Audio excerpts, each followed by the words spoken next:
Anak-anak, pernahkah kalian berpikir negara kita dapat uang dari mana ya?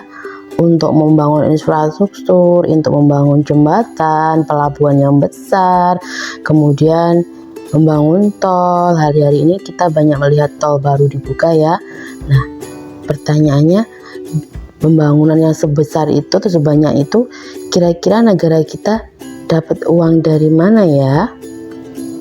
Nah, singkatnya, ternyata ada banyak cara untuk sebuah negara mendapatkan uang.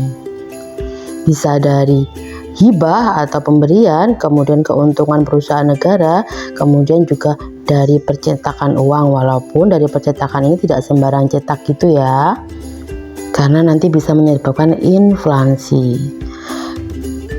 Nah, selain dari sumber-sumber tadi, ada pendapatan besar negara yang utama adalah dari pajak. Nah, dari pajak aja Indonesia itu bisa membuat negara baru sampai 3 buah loh, kalau untuk buat negara baru. Tapi untuk pembangunannya Indonesia ternyata tidak cukup mengandalkan dari pajak. Kira-kira dari mana lagi sih pendapatan Indonesia? Silahkan kalian simak video berikut.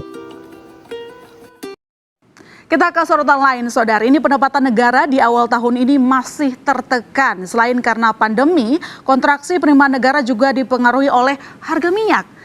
Data dari Kementerian Keuangan mencatat penerimaan negara sepanjang Januari tahun ini berada di 81 triliun rupiah. Ini dari pajak serta bea cukai. Jika dibandingkan dengan tahun lalu, saat belum pandemi, penerimaan ini turun 5,2%.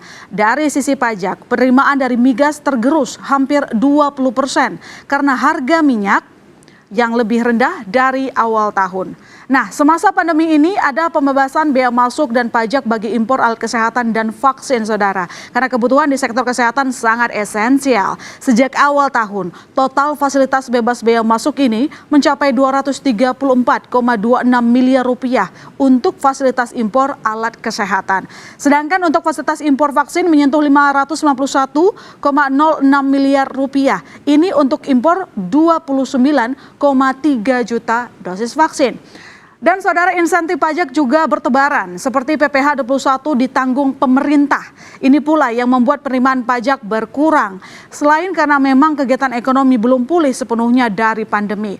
Dan sepanjang 2020 yang paling banyak menikmati insentif pajak ini datang dari sektor perdagangan sebanyak 47%. Diikuti oleh sektor industri pengolahan dan konstruksi.